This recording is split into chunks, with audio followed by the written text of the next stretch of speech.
সারাদিনে এত ইস্যু হয় যে সবকিছু নিয়ে কথা কওয়া সম্ভব হয় না, কিন্তু এটা নিয়ে কথা কইতেই হবে। আজকের যে বিষয়টা আর কি, সেটা হইতেছে জুলাই যোদ্ধাদের আইনি সুরক্ষা দিতে অধ্যাদেশ হইতেছে। একদিন পরে ঘুম ভাঙিছে সবার। আসিফ নজরুল একদিন পরে অধ্যাদেশ বানাইতেছে। কামটা তো খুব ভালো হচ্ছে তাই না, ভালো করিচ্ছে তাই না, খুবই ভালো কাজ করছে। আসিফ নজরুল তো ভালো ছেলে, সন্ধ্যাবেলা হাত মুখ দিয়ে পড়তে বসে।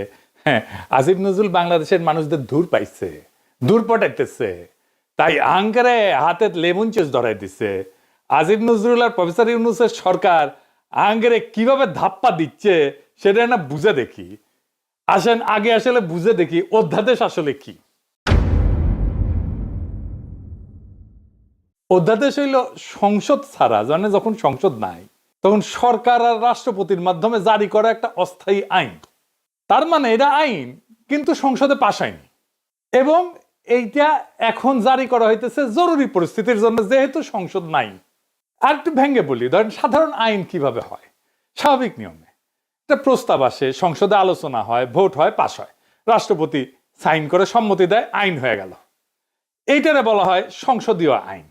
কিন্তু তাইলে অধ্যাদেশ আসে কখন? যখন সংসদ বসেনি বা সংসদ ভেঙে গেছে, এখন অধিবেশন চলতেছে না, কিন্তু সরকারের দরকার আছে, এখনই আইন দরকার আছে, অপেক্ষা করা যাবে না। তখন মন্ত্রিসভার পরামর্শে রাষ্ট্রপতি অধ্যাদেশ জারি করে থাকে। তো অধ্যাদেশের আসলে বৈশিষ্ট্যগুলো কি? এক নম্বর হইতেছে এটা আইনের মতো কার্যকর কিন্তু স্থায়ী না। সংসদ বসলে সংসদে অধ্যাদেশকে আনতে হয়, তারপরে অনুমোদন নিতে হয়। অনুমোদন না পেলে অধ্যাদেশ বাতিল। মানে সংসদ কার্যকর না থাকলে, সংসদ না থাকলে রাষ্ট্র যেন অচল না হয়, সেজন্য অধ্যাদেশ এই বিষয়টা জারি আছে।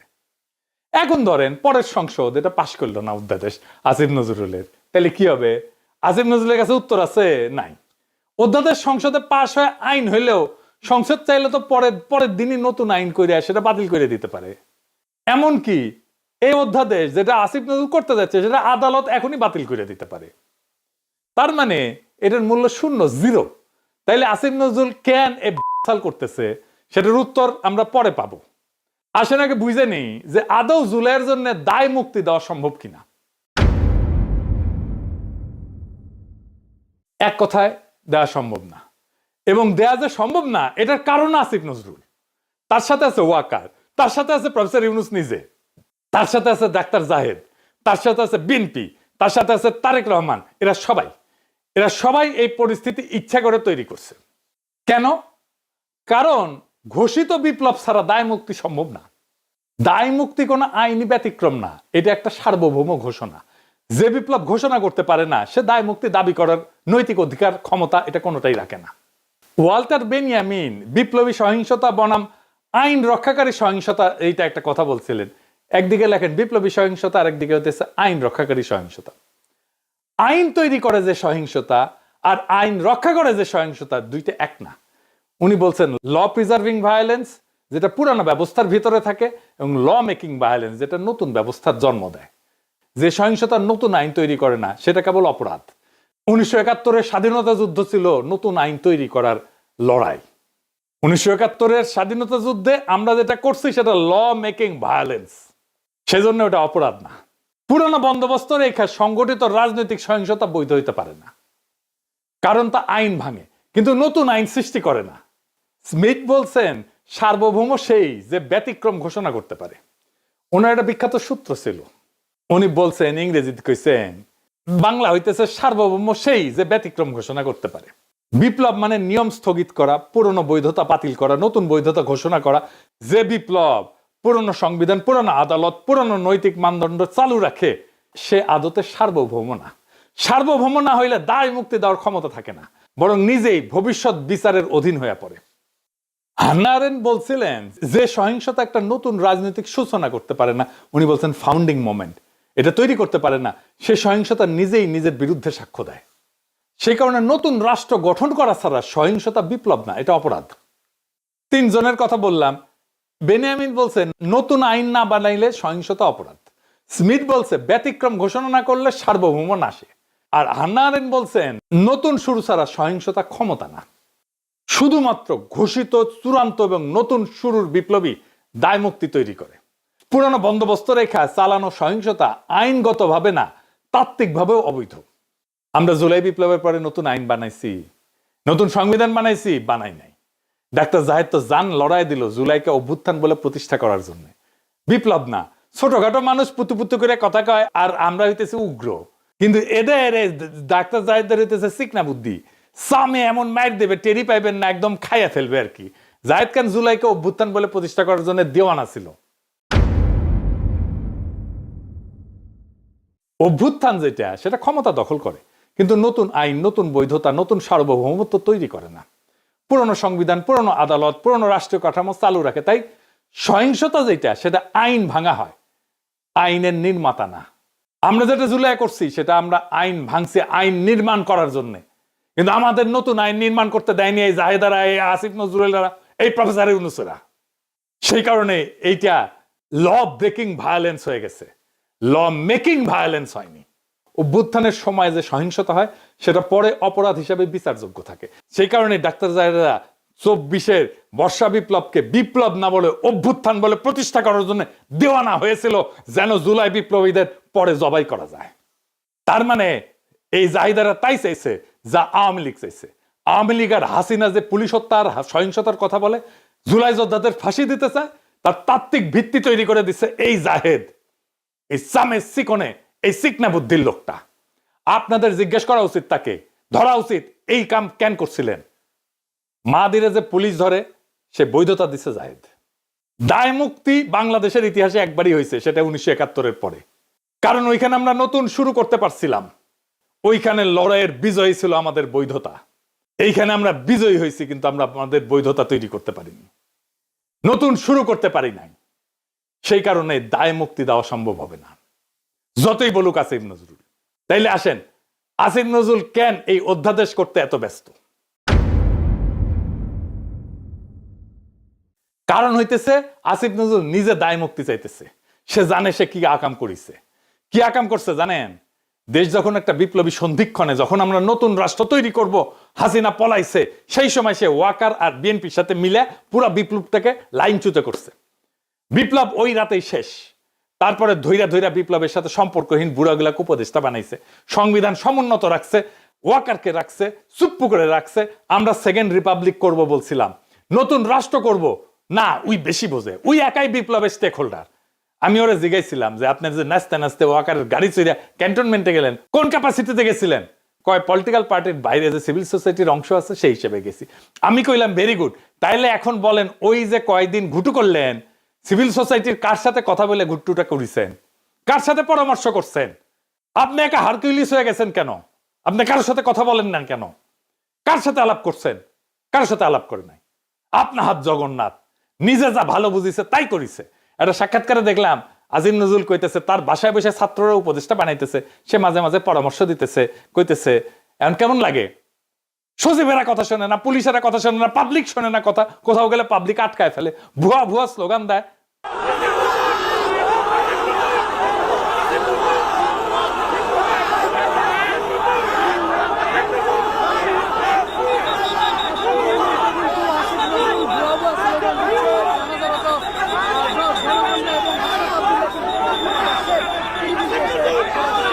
খুব মজা না? হ্যাঁ, এখন তো এগুলো শুনিচ্ছেন, এরপরে পাবলিক থাপড়াবে ধরে রাস্তায়, রাস্তার থাপড়াবে। ওই সময়টাতে ঠিক হয়েছে সংবিধান সমুন্নত রাখতে হবে। ওই যখন ঘুটু করে ইচ্ছে সংবিধান সমুন্নত রাখলে 2024-এর লড়াই, বিপ্লব, বিপ্লবী সহিংসতা সব অবৈধ হয়ে যায়। বৈধ হয় হাসিনার খুন করা, ছাত্রলীগের গুন্ডামি, পুলিশের গুলি, সব বৈধ হয়ে যায়। কারণ সরকারের বিরুদ্ধে বিদ্রোহ তারা নিয়ন্ত্রণ করতেছে। এই কাজ করছে আসিফ নজরুল, এই কাজ করছে জাহেদ, এই কাজ করছে বিএনপি, এই কাজ করছে তারেক রহমান, এই কাজ করছে প্রফেসর ইউনূস। নিজে আইনের লোক হইয়া আসিফ নজরুল ওই 3 দিনে ছাত্রদের সাথে বৈশা উপদেষ্টা পরিষদ বানাইতেছে, আর ওই প্রসেসের মধ্যে দিয়া ওই ছাত্রদেরই মৃত্যু পরোয়ানা লিখতেছে আসিফ নজরুল। এখন অধ্যাদেশ বানায় লেবেনচুস ধরায় দিতেছে। এই অধ্যাদেশ বালটা করবে। 1975-এ যারা সোহরাওয়ার্দীর বডিগার্ডের ফুটা করেছিল, তাদের জন্য সংবিধানে ইনডেমনিটি দেওয়া হয়েছিল, কাম হয় নাই। 1975-এর ওই বিপ্লবী ঘটনার পরে যেই দল বিএনপি ক্ষমতা আসছে তারাই কর্নেল ফারুক, বজলুল হুদাকে, শাহরিয়ারকে তুলে দিচ্ছে আওয়ামী লীগের হাতে যেন ফাঁসি দিতে পারে আওয়ামী লীগ তাদের জেলে ভরে, রায় হয় নিম্ন আদালতে, আপিল চলতেছিল। খালেদা জিয়ার আমলে খালেদা জিয়ার সরকার এদের সবাইকে ছেড়ে দিতে পারতো, আইনসঙ্গত ভাবে ছেড়ে দিতে পারতো আপিল নিষ্পত্তি করে। কিভাবে জানেন? আসেন একটু বুঝে দেখি। আদালত রায় দিছিল ফায়ারিং স্কোয়াডে মৃত্যুদণ্ড। বাংলাদেশের সিভিল আদালতে ফায়ারিং স্কোয়াডে মৃত্যুদণ্ডের বিধানই নাই। রাষ্ট্র বা আদালত যদি এমন কোন পদ্ধতিতে মৃত্যুদণ্ড কার্যকর করে যেটা কোনো বিধানে নাই, আইনে নাই, যে পদ্ধতিটা আইনে লেখা নাই, তাহলে এটা টেকনিক্যাল ভুল বা কাগজপত্রের গলদ হিসাবে থাকে না। এইটা তখন সংবিধান ভাঙার বিষয় হয়ে যায়। কারণ বাংলাদেশের সংবিধান বলছে মানুষকে শাস্তি দিতে হইলে সেটা আইনের ভেতর থেকে দিতে হবে, আর্টিকেল 31। আর মানুষের জীবন কেড়ে নেওয়া যাবে শুধুমাত্র আইনসম্মত প্রক্রিয়ায়, আর্টিকেল 32। এই সীমা লঙ্ঘন করলে দুইটা কথা পরিষ্কারভাবে বলা যায়, মানে বিচারটা সংবিধানের চোখে বৈধ থাকে না। রাষ্ট্র নিজেই আইনের সীমা পাড়ায় গেছে, আইন যে ক্ষমতা দেয়নি সেই কাজ রাষ্ট্র করছে, এটা করতে পারে না। আইনের বাইরে যায় মৃত্যুদণ্ডের এমন কোন পদ্ধতিতে মৃত্যুদণ্ডের আদেশ দেওয়া মানে এটা শুধু ভুল না, এটা রাষ্ট্রের অবৈধ কাজ, আদালতের অবৈধ কাজ। খালেদা জিয়ার সরকার কিছুই করে নাই, আপিলের কাজ বন্ধ করে রাখিছিল। হাসিনা আইসা সামে সবাই ফাঁসি দিয়ে দিছে। এই হাসিনা পলানোর পরেও প্ল্যান ছিল এইটাই যে বিএনপি আর ওয়াকার সামে তুলে দিবে জুলাই বিপ্লবীদের আওয়ামী লীগের হাতে। বিএনপির প্ল্যান এখন প্রকাশ্য, তারা আওয়ামী লীগকে ফিরায় আনতে চায়। আমি বেনে বেনে করছি না, আমি প্রমাণ দিতেছি। দেখেন হিন্দু সম্প্রদায়কে দিয়ে কি বলানো হইতেছে। আমি কিন্তু আমার জন্মগতভাবে আমি বিএনপি ছিলাম, বুঝছেন। আমি মাও কমিশন আমলে বিএনপি কমিশনার মেম্বার ছিলাম 3 বার। এখন দেশে আসছি ডক্টর করে, কিন্তু এখন আমি মা বোনকে বলছি নিজের ইজ্জত যদি রক্ষা করতে চান আপনারা সবাই বিএনপি কে ভোট দিন। বিএনপি বলে কেউ অবহেলা করবেন না, কেন এখন আওয়ামী লীগ নেই। এটাই বলছি, যেটা আমাদের মাতৃ জন্মের কথা। মা বোনরা বলছে যে আওয়ামী লীগকে ভোট দিও, বিএনপি কে দিও না। কিন্তু এখন বর্তমান আমরা আছি এখন বিএনপির হাতে, আমাদের আওয়ামী লীগ নাই। তোমরা সবাই নিজের ইজ্জত যদি বাঁচাতে চাও, নিজের একটা মেয়ে যদি বড় হয় মা বাবার বয় থাকে, কিন্তু এখন বয় নেই। আর এখানে সবাই, এখানে আমাদের মা বাবা এরা সবাই, এদেরকে চিনেন। যদি দূরের মানুষ হতো তাহলে বয় ছিল, এরা দূরের মানুষ নেই, এখানে আমাদের দেশের মানুষ। কোনো যদি ক্ষতি হয়, কিছু হয়, আপনাদের ওদেরকে ডাকতে পারবেন। আমরা এখানের মানুষ সবাই, এখানে সবাই একজোট হয়ে 12 তারিখ ভোট দিবেন। সবাই ভোটের জন্য যাবেন, কিন্তু অনেকজন বলে বিএনপি কে ভোট দেবো না, যাবো না। না, এটা মনে করবেন না। বিএনপি কে দিলে মনে করবেন কোনোদিন আবার আওয়ামী লীগের হাতে যেতে পারবেন আপনারা। বিএনপি কে চান, কিন্তু অন্য দল দেখবেন, কিন্তু নিজের হাতে নিজে কপালে হাত মারবেন। এখানে বিএনপি ছাড়া আর কোনো উপায় আমাদের নাই। এখানে হিন্দু বা মুসলিম হোক, সবাই বিএনপি কে চান।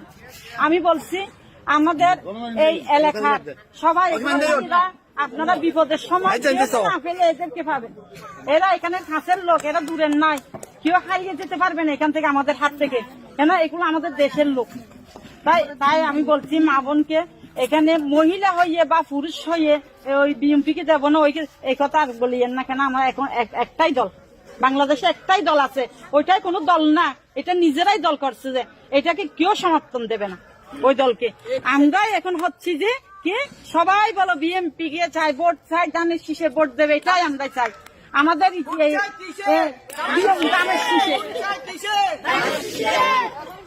তো ধানের শীষ সবাই, আমি বলছি ধানের শীষে টিকিট দিলে আপনারা মনে মনে বলছেন যে ধানের শীষ কেন দেব, আগে তো আমরা আওয়ামী লীগ ছিলাম না, এখন আমরা আওয়ামী লীগ। ধানের শীষে আওয়ামী লীগ মনে করবেন কেন? আওয়ামী লীগ আসার জন্য আমরা, এটা একটা পথ। আমরা বিএনপি কে যদি চাই, বিএনপি দেখা 10 বছর বাদ হলে আমাদের নেত্রীকে আবার আনবে, জানেন যে এটা। কিন্তু ওদের হাতে যদি চলে যায়, পাকিস্তানে চলে যেতে হবে সবাইকে, মনে করবেন। শুনলেন তো, কইতেছে আগে আমরা আওয়ামী লীগ ছিলাম, এখন আমরা আওয়ামী লীগই আছি। ধানের শীষকেই আওয়ামী লীগ মনে করবেন কেন? কারণ আওয়ামী লীগ আসার জন্য এই একটাই পথ। আমরা বিএনপি কে যদি চাই, বিএনপি দেখেন 10 বছর পরে হইলেও আমাদের নেত্রীকে আবার আনবে। শুনেছেন, নিজের কানে তো শুনলেন। আর একটা প্রমাণ দিতেছি, আসেন সে প্রমাণটা দেখি। এই যে সংসদ নির্বাচন হইতেছে, এখানে এমপি কে ভোট দেওয়া ছাড়া একটা গণভোট হবে। সে গণভোট হবে বিএনপি কিন্তু ঘরের মধ্যে এইগুলা স্বীকার করে এসেছে গণভোটে যে সমস্ত জিনিস থাকবে। এই গণভোটে হ্যাঁ বা না ভোট দিতে হবে। হ্যাঁ ভোট দিলে কি কি পাবেন? আপনি 12টা জিনিস পাবেন। 12টা কিভাবে আগামী রাষ্ট্র চলবে সেটা ঠিক করতে পারবেন। কি কি সেটা একটা একটা করে বুঝে দেখি, শুনেন মন দিয়া। আপনি কি এমন একটা বাংলাদেশ চান যেখানে তত্ত্বাবধায়ক সরকার, নির্বাচন কমিশন, সরকারি কর্ম কমিশন মানে যেটাকে পিএসসি বলা হয়, এটা গঠনে সরকারি দল এবং বিরোধী দল একত্রে কাজ করবে? সুন্দর কথা না? 2 নাম্বার, সরকারি দল ইচ্ছামতো সংবিধান সংশোধন করতে পারবে না। সুন্দর না কথাটা? 3 নাম্বার, সংবিধানের গুরুত্বপূর্ণ পরিবর্তনের ক্ষেত্রে গণভোটের বিধান চালু হবে। সুন্দর না? আমরা সবাই মিলে ভোট দিয়ে ঠিক করব। 4 নাম্বার, বিরোধী দল থেকে ডেপুটি স্পিকার এবং গুরুত্বপূর্ণ সংসদীয় কমিটি সমূহের সভাপতি নির্বাচিত হবেন বিরোধী দল থেকে। সুন্দর না? যত মেয়াদী হোক কেউ সর্বোচ্চ 10 বছরের বেশি প্রধানমন্ত্রী থাকতে পারবে না। সংসদের নারীর প্রতিনিধিত্ব পর্যায়ক্রমে বাড়বে। ক্ষমতার ভারসাম্য প্রতিষ্ঠার জন্য পার্লামেন্টে একটা উচ্চ কক্ষ গঠিত হবে। দেশের বিচার ব্যবস্থা স্বাধীনভাবে কাজ করবে। সুন্দর কথা না? আপনার মৌলিক অধিকারের সংখ্যা বাড়বে। কি রকম একটা মৌলিক অধিকার হইতেছে ইন্টারনেট সেবা কখনো বন্ধ করা যাবে না, এটাকে মৌলিক অধিকার হিসেবে ঘোষণা দিবে। তার হাসিনা এটা বন্ধ করে দিছিল। দণ্ডপ্রাপ্ত অপরাধীকে রাষ্ট্রপতি ইচ্ছামতো ক্ষমা করতে পারবে না। ফাঁসি দিলেও তো ক্ষমা করে দেয়, জেল দিলেও ক্ষমা করে দেয়। রাষ্ট্রপতি এবং প্রধানমন্ত্রী ক্ষমতার মধ্যে ভারসাম্য থাকবে। রাষ্ট্রভাষা বাংলার মর্যাদার পাশাপাশি অন্যান্য জাতিগোষ্ঠীর ভাষাও সাংবিধানিকভাবে স্বীকৃত হবে। সব সুন্দর কথা না? 12টা কথা। হ্যাঁ ভোট দিলে সবগুলো পাবেন, এই যতগুলো আছে সবগুলো। না ভোট দিলে কিছুই পাবেন। কিন্তু বিএনপি কি বলতেছে দেখেন, বিএনপি কি বলতেছে, জনগণকে কি বলতেছে শোনেন, নিজের কানে শোনেন। এখানে আরেকটা ব্যালট হবে হা এবং না। আপনারা এটা গণভোট হয়েছেন না? এটা গণভোট হবে হা এবং না। যদি আপনারা যারা আওয়ামী লীগ করেন, যারা অন্যান্য দল করেন, তাদের কাছে তাদের জ্ঞাতার্থে সুবিধার্থে আমি জানাচ্ছি, যদি হা জয়যুক্ত হয় কোনো ক্রমে, সারা দেশে যদি হা জয়যুক্ত করা মানে ভোটে জয়যুক্ত হয়, তাহলে এদেশের স্বাধীনতার পরে 72-এ যে একটা সংবিধান ছিল, শেখ মুজিবুর সাহেব করেছিল, ডক্টর কামালের হাতে লেখা, এই সংবিধান টোটাল ডাউমিট করে দেবো, মানে মুছে ফেলবো। স্বাধীনতার যে আছে 71 সালে যে যুদ্ধটা হয়েছিল, এই যুদ্ধটা 71 সালের কোন ঘটনায় বাংলাদেশে আর থাকবে না। আপনার ইয়ের মধ্যে যে সংস্কার করতে চাইতেছে, যে সংস্কারের জন্য হানা বুট হইতেছে, এদের মধ্যে লেখা আছে 71 সালকে বাদ দিয়ে 24-এ যে ইটা হয়েছে, গণঅভ্যুত্থানটা হয়েছে, 71 জায়গাটা নিবে 24 সাল। কেন নিবে? এটা একটা কারণ আছে, জামাত ইসলামের একটা কারণ আছে। জামাত ইসলাম 71 সালে দেশের স্বাধীনতা চায় না, এদেশে বাংলাদেশের স্বাধীন হোক, বাংলাদেশ স্বাধীন হোক, জামাত ইসলাম কিন্তু এটা চাই নাই। যারা আওয়ামী লীগ করেন তারা একটু খেয়াল করে শোনেন। যদি হা জয়যুক্ত হয় তাহলে আওয়ামী লীগ কিন্তু এখন মানে কি জানি প্রজ্ঞাপনের মাধ্যমে আপনার স্থগিত হয়েছে, আওয়ামী লীগ নির্বাচনে অংশগ্রহণ করতে পারবে না। যদি হা জয়যুক্ত হয় তাহলে আওয়ামী লীগ একবারে আর কোনো মিটিং টিটিং হবে না, মিটিং টিটিং সংসদে কোথাও উঠবে না। ওই হার মধ্যে এই লেখা আছে আওয়ামী লীগ নিষিদ্ধ। এই যে 24 সালে গণহত্যার জন্য আওয়ামী লীগ কিন্তু নিষিদ্ধ হয়ে যাবে আপনাদের ভোটেই। যদি হাতে ভোট দেন, হাতে ভোট দিলে আপনার 16 ডিসেম্বর থাকবে না, 26শে মার্চ থাকবে না। আপনার 71 সালে যে যুদ্ধ করতে মা বোনেরা ইজ্জত দিচ্ছে, 30 লক্ষ মা বোন ইজ্জত দিচ্ছে, এটা থাকবে না। অর্থাৎ আপনারা যারা আওয়ামী লীগ করেন দয়া করে আপনারা না ভোটের জন্য হলো, আওয়ামী লীগেরও তো আমরা আসলে বিএনপিটা হইতেছে উদারপন্থী রাজনৈতিক দল।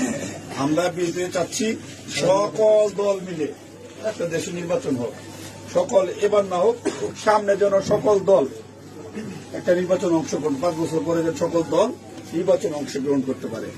আপনারা আপনাদের যারা আওয়ামী লীগ করেন, আপনাদের দল রক্ষা করার জন্য আপনাদের কেন্দ্রে যাইতে হবে, ঠিক আছে? আপনাদের কেন্দ্রে যাইতে হবে, আপনাদের দল রক্ষা করার জন্য, না ভোট দেওয়ার জন্য, হইলে সার্বভৌমত্ব দেশ রক্ষা করার জন্য 71কে ফিরিয়ে, মানে 71 যেভাবে আছে স্বাধীনতা যুদ্ধটার ইতিহাস আছে, এই ইতিহাসটা রক্ষার জন্য হইলেও যারা না ভোট দিবেন, যারা আওয়ামী লীগ করেন, আপনাদের কেন্দ্রে অবশ্যই যেতে হবে। কেন্দ্রে যদি আপনারা আপনাদের দলকে রক্ষা করতে যান, যেহেতু এবার আপনাদের নাই কোন নমিনেশনের, আওয়ামী লীগের কোন প্রার্থী নাই, দয়া করে সেক্ষেত্রে আপনাদের কাছে আমাদের অনুরোধ, যারা আওয়ামী লীগ করেন, বিএনপির তো আপনারা ভোট আমাদের দিবেনই, ঠিক আছে, যারা বিএনপি করেন তো আমাদের ভোট দিবেন। না ভোট দেওয়ার জন্য যারা কেন্দ্রে যাবেন, আপনাদেরকে যেতেই হবে, আপনাদের অস্তিত্ব রক্ষার জন্য, আওয়ামী লীগ রক্ষার জন্য হলেও আপনাদের কেন্দ্রে যেতে হবে। শুনেছেন? তার মানে বিএনপির ঘুরে ফিরে আওয়ামী লীগকে ফিরে আনতেই চায়। তারা অনেক আগে থেকে বলতেছে কিন্তু আওয়ামী লীগ নির্বাচনে আসুক। শুনেন। তবে আওয়ামী লীগের প্রধান প্রতিদ্বন্দ্বী বিএনপি চায় দলটি নির্বাচনে আসুক, নির্বাচনটি হোক অংশগ্রহণমূলক। আমরা আশা করব যে এই নির্বাচনটি পার্টিসিপেটরি হবে, সকলের জন্যই দ্বার উন্মুক্ত, জনগণ যাদেরকে সুযোগ দিবে তারাই দায়িত্ব পাবে।